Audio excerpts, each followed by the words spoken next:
আসসালামু আলাইকুম ভিউয়ার্স, আশা করি সবাই খুব ভালো আছেন।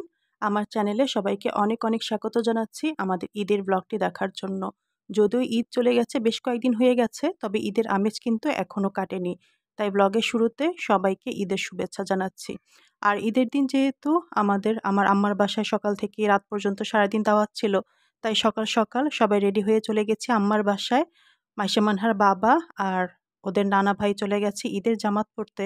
তো ঈদের জামাত শেষ, মসজিদ থেকে সবাই বের হচ্ছিল। আমি আর মানহা জানলায় দাঁড়িয়ে দেখছিলাম সবাই মসজিদ থেকে বের হয়ে কোলাকুলি করছিল।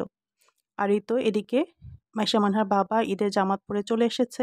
আর আসা মাত্রই কিন্তু মানহা দৌড়ে গিয়ে ওর বাবাকে সালাম করে সালামির জন্য ধরেছে। সালামি না দেওয়া পর্যন্ত কিছুতেই ছাড়বে না। মাইশাও সোফায় বসেছিল। মাইশাও মানহার সঙ্গে একই সুরে তাল মিলানো শুরু করলো। দুই বোন দুই দিক থেকে ওদের বাবাকে ধরেছে, সালামি না দেওয়া পর্যন্ত কিছুতেই ছাড়বে না। তা আমিও দুই মেয়ের পক্ষ হয়েই ওদের বাবাকে বলছিলাম তাড়াতাড়ি ওদের ঈদের সালামিটা দিয়ে দেওয়ার জন্য। আর এখনকার বাচ্চারা কিন্তু ভীষণ স্মার্ট, যে কোনো মূল্যেই হোক ওদের দাবি কিন্তু ওরা আদায় করেই ছাড়ে। আর আমিও দুই মেয়ের পক্ষ নিয়ে কথা বলতে গিয়ে আর দুই মেয়েকে শান্ত করতে গিয়ে মাঝখানে আবার মোবাইলের ক্যামেরাটা অফ করে দিয়েছিলাম। তাই ওদের বাবার কাছ থেকে সালামি নেওয়ার অংশটার ভিডিও করা হয়নি। তবে দুই মেয়ে কিন্তু ঠিকই ওদের বাবার কাছ থেকে উপযুক্ত ঈদের সালামি আদায় করে নিয়েছে। আর এই তো মানহা মাইশাকে দেখাচ্ছিল যে চাঁদ রাতে ওর বাবাকে হাতে মেহেদি পরিয়ে দিয়েছে, সেটা কেমন হয়েছে। ঈদের দিন মানেই হচ্ছে খুশি, আর সারা দিন ভর মজার মজার সব খাবার দাবার। সকাল থেকেই কিন্তু আমাদের খাওয়া দাওয়া পর্ব শুরু হয়ে গেছে। সকালবেলায় আম্মা দুই ধরনের সেমাই রান্না করেছে। একটা হচ্ছে আমার মেয়েদের ভীষণই পছন্দের প্লেন জর্দা সেমাই, সাথে আছে দুধ সেমাই, আর ঝাল ঝাল নুডলসও রান্না করেছে। নুডলসটা খেতে কিন্তু ভীষণ মজা হয়েছিল। আর এই যে আমরা ড্রয়িং রুমে আবার এসে বসেছি সবাই। এদিকে দেখলাম আমার আব্বাও ঈদের জামাত পরে বাসায় চলে এসেছে। মাইশা মানহার বাবা আর আমার আব্বা কিন্তু একসঙ্গে ঈদের জামাতে গিয়েছিল। তবে নামাজ শেষে এলাকা পরিচিত লোকজনদের সঙ্গে কোলাকুলি আর কুশল বিনিময় করতে করতে আব্বার বেশ কিছুটা সময় লেগে গিয়েছিল। তারপরে বাসায় ফিরে এসেছে। আর বাসায় ফেরার পরই আম্মা আবার তাগিদা দিচ্ছিল সকালের খাওয়া দাওয়া করার জন্য। এটা হচ্ছে সকালবেলার দ্বিতীয় পর্বের খাওয়া দাওয়া। এখানে আছে পাতলা খিচুড়ি আর সাথে আছে আলু দিয়ে গরুর মাংসের ঝোল। প্রতি বছর আমাদের বাসায় ঈদের দিনে সকালের মেনুতে থাকে এই পাতলা খিচুড়ি আর আলু দিয়ে গরুর মাংসের ঝোল। এটা খেতে কিন্তু ভীষণই ভালো লাগে, কারণ এক মাস রোজা রাখার পর ঈদের দিন সকালবেলা কিন্তু খুব বেশি তৈলাক্ত বা ভারী খাবার খেতে ভালো লাগে না, তখন একটু ঝাল ঝাল খাবার হলেই খেতে বেশি ভালো লাগে। তো সকালের খাওয়া দাওয়া পর্ব সেরে আমরা আবার বেশ কিছুক্ষণ রেস্ট নিয়ে গল্প গুজব করে এখন দুপুরের খাওয়া দাওয়া পর্ব চলছে। দুপুরের বেলা অবশ্য ভীষণই মজাদার সব খাবার দাবার ছিল। দুপুরের মেনুতে ছিল পোলাও, মাছ ভাজা, চিকেন রোস্ট, আর সেই সাথে ছিল আলু দিয়ে গরুর মাংসের ঝোল।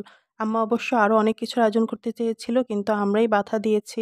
কারণ ওই যে বললাম, এক মাস রোজা রাখার পর ঈদের দিন মনে চাইলেও কিন্তু আসলে বেশি কিছু খাওয়া যায় না। তার উপর এইবার ঈদে যে পরিমাণ গরম পড়েছিল, এর মধ্যে খাওয়া-দাওয়া করাটা ভীষণই কষ্টের ব্যাপার হয়ে গিয়েছিল। তো যাই হোক, আমি অবশ্য মাইশা মানহার বাবা আর আমার আব্বার সঙ্গে আগেই খাওয়া-দাওয়া সেরে নিয়েছি। আর এখন আমার আম্মা, আমার ছোট বোন আর মাইশা খাওয়া-দাওয়া করছে। আর ওইদিকে মানহাও খাওয়া-দাওয়া সেরে চারপাশে ঘুরঘুর করছিল। এই তো আবার ভিডিও করা শুরু করেছি বিকেলবেলা। দুপুরে খাওয়া-দাওয়া সেরে সবাই একটু রেস্ট নিয়েছি। মাইশা মানহার বাবা সেই যে ঘুম দিয়েছে, এখন পর্যন্ত ওঠার নাম নেই। তাই ভাবলাম ২ মেয়েকে নিয়ে আমি চলে আসি আমাদের ছাদ বাগানে। প্রতি বছর ঈদে আমাদের বাসার বাইরে খুব একটা যাওয়া হয় না। তবে বাসার বাইরে না গেলেও প্রতি বছর ঈদের দিন আমরা কিন্তু ঠিকই আমাদের এই ছাদ বাগানে চলে আসি। এটাই হচ্ছে আমাদের ঈদের দিনের বেড়ানোর জায়গা। আর এই ছাদ বাগানে আসলে কিন্তু আসলেই খুব ভালো লাগে। যদিও এবার ছাদে উঠে দেখলাম যে ছাদে যে ফুল গাছগুলো আছে সেগুলোতে তেমন একটা ফুল নেই। বেশিরভাগ ফুল গাছই নতুন করে পাতা দিচ্ছে আর কলি আসছে। যেহেতু প্রচণ্ড গরম পড়েছে আর তেমন একটা বৃষ্টিও হয়নি, তাই গাছগুলো কিছুটা মলিন হয়ে গেছে। তবে ফলের গাছগুলোতে দেখলাম বেশ কিছু ফল আছে। এই যে এদিকে আমাদের ছাদে একটা বিলম্ব গাছ আছে। গাছটার মধ্যে দেখলাম বেশ কিছু বিলম্ব হয়েছে। আর পাশে যে সফেদা গাছটা আছে সে গাছটাতে কিন্তু এবার সফেদা হয়েছিল। আর সফেদাগুলো ভীষণ মিষ্টি ছিল। আমরা অনেকগুলো খেয়েছি এবার। আমাদের ছাদ বাগানে কিন্তু বেশ অনেক ধরনের ফল গাছ আছে। এদিকে দেখলাম একটা লেবু গাছে বেশ কিছু লেবু এসেছে। লেবুগুলোর আকারেও বেশ বড় হয়েছে। আমাদের ছাদে কিন্তু বেশ কয়েকটা ১২ মাসি আম গাছও আছে। যদিও এখন আম নেই, কিছুদিন আগেই গাছ থেকে আম খাওয়া শেষ হয়েছে। আর এদিকে একটা জামরুল গাছে দেখলাম যে বেশ অনেকগুলো ফুল এসেছে। হয়তো এবার জামরুলও খেতে পারবো।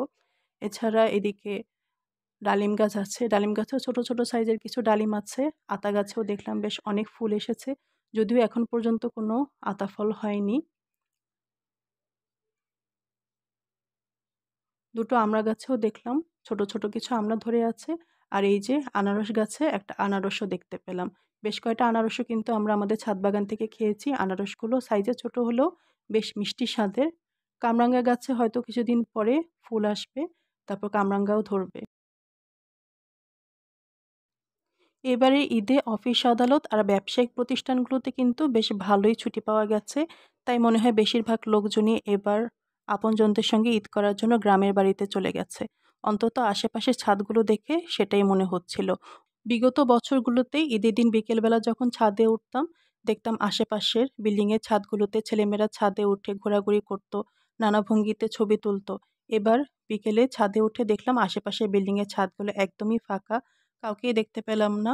তাই মনে হলো এবার হয়তো বেশিরভাগ মানুষই ঈদের ছুটি কাটাতে হয় গ্রামের বাড়িতে গেছে, অথবা ঢাকা শহর ফাঁকা পেয়ে বেড়াতে বের হয়ে গেছে। আর আমাদের তো বাইরে আজকে বের হওয়া হবে না, তাই কি আর করা, সারা ছাদ জুড়ে আমরা মা-মেয়েরা হাঁটাহাঁটি করছি। আর আমার ছোট মেয়ে মানহা, সে তো ছাদে এসে ভীষণই খুশি। বড়দের মতো নানা ভঙ্গিমায় ছবি তুলছিল আর পাকা, পাকা কথা বলছিল। মানহার পাকনামি দেখে আমি আর মাইশা তো হেসেই শেষ। তো আমরা অনেকক্ষণ ছাদে সময় কাটিয়ে মাগরিবের আগেই আবার বাসায় চলে এসেছিলাম। ছাদ থেকে নেমে সরাসরি আমরা আমার বাসায় চলে এসেছি। এর মধ্যে দেখলাম আয়েশা মানহার বাবা ঘুম থেকে উঠে আসরের নামাজ পড়ে নিয়েছে। তো আম্মা অবশ্য বলেছিল সন্ধ্যার নাস্তা করার জন্য আম্মার বাসায় যেতে। তো আমি ভাবলাম আমার বাসায় যেহেতু কিছু ডেজার্ট বানানো আছে, এগুলো দিয়েই না হয় সন্ধ্যার নাস্তাটা করে নিই। সেই সাথে রমজানের ইফতারির কিছু পেঁয়াজু আর আলুর চপও ফ্রিজে ছিল, সেগুলোও নামিয়ে নিয়েছি। ভাবলাম সেগুলো গরম করে খাবো। আর এই যে আমার তৈরি করা লাচ্চা সেমাই আর ডিম দুধের পুডিংটা ফ্রিজ থেকে নামিয়ে নিয়েছি। পুডিংটা বানানোর পর আড়মোড় করার সময় কিছুটা ভেঙে গেলেও ফ্রিজে রাখার পর কিন্তু এটা বেশ ভালো জমে গেছে আর পুডিংটা খেতেও বেশ ভালো হয়েছিল। তো এখন আমরা সন্ধ্যার নাস্তা করে নেব। আর রমজান মাস জুড়ে সারা মাস আমার চা খাওয়া হয়নি, ভাবলাম আজকে ঈদের দিন ১ কাপ চা করে খাই। তাই চুলায় চাও বসিয়ে দিয়েছি। সন্ধ্যার নাস্তা করে আবার নিজেরা কিছুক্ষণ সময় কাটিয়ে রাতের বেলা চলে যাব আম্মার বাসায় খাওয়া-দাওয়া করার জন্য। আর এভাবেই আজকের ঈদের দিনটা আমাদের শেষ হয়ে যাবে। তো এই ছিল আমাদের ঈদের দিনের আয়োজন। ব্লগটা ভালো লেগে থাকলে অবশ্যই ভিডিওতে একটা লাইক দেবেন, অন্যদের সঙ্গে শেয়ার করবেন আর আমার চ্যানেলটা সাবস্ক্রাইব করে আমার পাশেই থাকবেন। সবাইকে আবারও ঈদের শুভেচ্ছা জানিয়ে বিদায় নিচ্ছি। আল্লাহ হাফেজ।